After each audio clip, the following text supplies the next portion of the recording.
Red Sox Weekly with Ashish Sharma.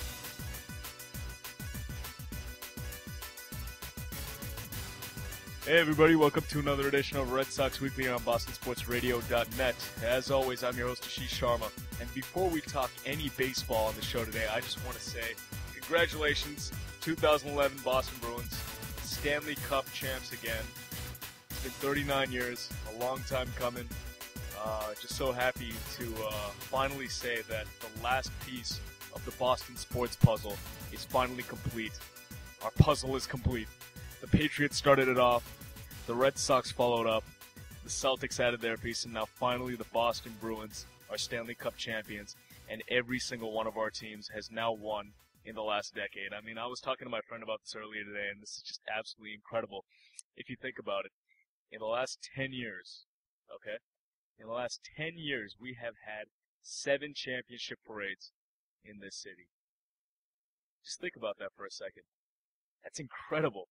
Not to mention the fact that we had a return trip to the Super Bowl for 42. Obviously, not a lot of us want to talk about that.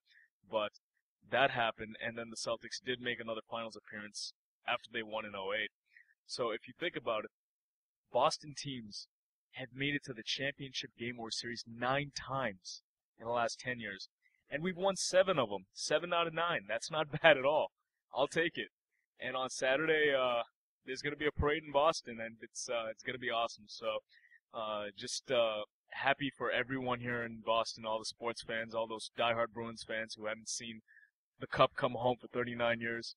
I just want to say that we should cherish this because who knows when the next decade of dominance in this city is going to be. We are spoiled as sports fans. We have been for this entire decade after a lot of heartbreak in the last 20, 30, 40, 86 years in some cases. So let's enjoy this while it lasts. But as much as everyone in this town wants to talk hockey right now, there were a couple baseball games after that fantastic Game 7 in Vancouver. So let's talk about the one that happened actually on the night that the Bruins won the Cup. Josh Beckett, absolutely phenomenal. This is probably the best game that Josh Beckett has pitched in a Red Sox uniform to date. He was incredible. Complete game shutout, all right, one hitter. He struck out 6, he walked none, and his whip for the game was .11. And by the way, that one hit that he gave up, it wasn't even one of those, I hit this really hard and I deserve this hit. I don't even remember who got the hit. It was so irrelevant. But it was a little dribbler down the third base line.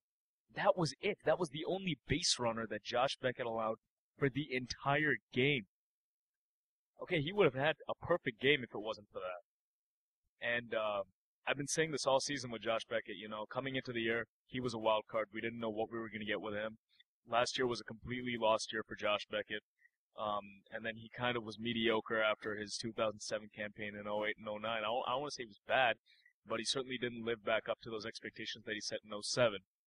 But this season, so far, Josh Beckett has been not only everything that he was in 2007, but more. I mean, just look at his stats for the season. He's 6-2 with a 1.86 ERA.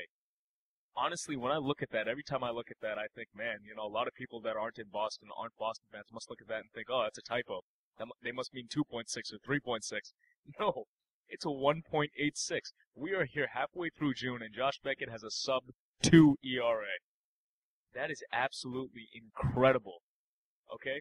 He is better this year than he was in '07, all right? In '07, around this time, he was 9-1 with a 3.39. Sure, he had 3 more wins, 1 less loss. But look at the difference in ERA. That is just unbelievable. And I hope it continues. I don't want to jinx him. But it's kind of a shame that not many people in this city watched his start the other day. I mean, if he's going to have a start like that, it's kind of sad that no one saw it because everyone was tuning in for Game 7 of the Stanley Cup Final. But it completely flew under the radar. But I guess Josh Beckett likes it that way. He likes to have that chip on his shoulder where people aren't talking about him. And you know what? He's okay with that. He just comes to play baseball. He comes to pitch every 5 days. And that was probably one of the best performances you'll see from Red Sox pitching this year. So hats off to Josh Beckett. Okay, let's move on to Clay Buchholz. Tonight he was solid. He went 5 innings, only allowed 1 earned run. a little bit of a head scratcher here. He was pulled in the fifth after 5 innings. Now, obviously, when we were watching the game, we weren't sure, but then afterwards we found out that he is battling those back aches that Tito mentioned a couple of weeks ago, and he will be pushed back for his next start, and Andrew Miller will be coming up to replace Clay Buchholz in his next start. This is just a precautionary thing. He only threw 80 pitches tonight, and he was fantastic. He could have gone seven innings or so. But Daniel Bard and Papelbon came in, and they did a pretty good job. Although there was some drama in the ninth, they got the job done, and the Red Sox were able to take 2 out of 3 in the series against the Rays. So with Buchholz, because of these back pains that he's having, he's going to be pushed back a little bit in the rotation, and Andrew Miller is going to get activated for Jed Lowry, who is probably going on the DL now. He has been battling that shoulder injury that he sustained, I want to say about a month ago, when he bumped into Carl Crawford, when both of them were calling for that pop fly in shallow left center. So we'll see what Andrew Miller's can do for us. He's been tearing it up down in AAA Pawtucket. So hopefully he could come in and give us a solid spot start, and Buck will be ready to go for his next start when he's ready.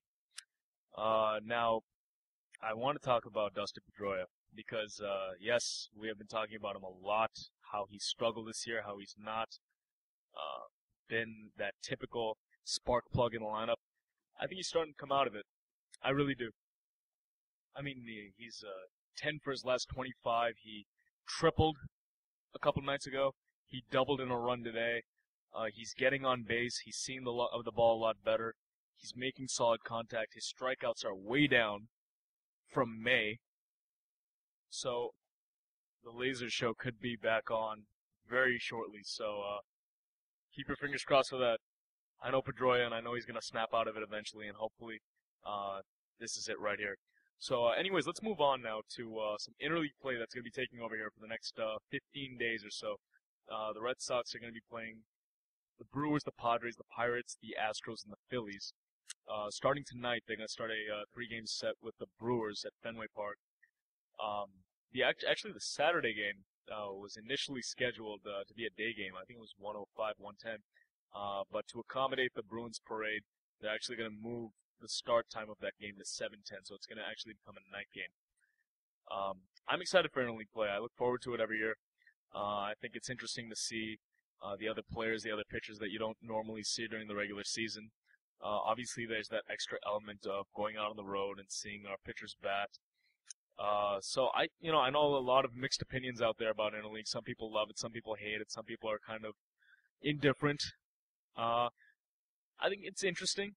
I would like to see a lot more interleague interspersed throughout the regular season. I don't think it's such a great thing to clump it all up into 1 month, which has been June for like the last 5, 6, 7 years that they've been doing interleague. I think it's better to spread it out. Maybe because the managers, it's easier when you clump it in because of the managerial styles are so different across the leagues. I know in the National League there's a lot more, double switches and pinch hitting and pinch running and things like that. So I think that helps the managers just clumping it in like this. But I'm excited. I know the Sox have had enjoyed relative success against the National League in the last few years, so hopefully that continues. And that kind of gives Tito a good problem to have when you're out on the road and you've got no DH. Who do you play? I mean, do you play Papi at first and keep Gonzalez out of the lineup and use him as a pinch hitter later? Do you do the reverse and put Gonzalez back at first and keep Papi around as a pinch hitter? I mean, that's a great problem to have for a manager like that. I mean, you've got a guy that you could just pretty much insert as a pinch hitter at any time. So that's a great weapon, I think, with the offense that we have this year.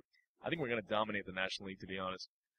In these 15 games that we're playing the Brewers and the Padres and the Astros and the Phillies, I wouldn't be surprised to see us take 10 of these games. So why not just continue what's been working for us? I mean, in the month of June, the Red Sox are something like 11-2 in this month. I mean, what a turnaround! I mean, they have the best record in the American League after that hideous start in April. So it's something to smile about. It's something to be happy about and confident about. So I'm looking forward, and I think you guys should too. But anyways, that's pretty much all the time we have here on this edition of Red Sox Weekly, this Friday edition of Red Sox Weekly. But we'll see you guys next week at our normal day, Thursday. And hopefully we'll be talking about Adrian Gonzalez owning his former club, the San Diego Padres. Hope to talk to you guys soon. See you then.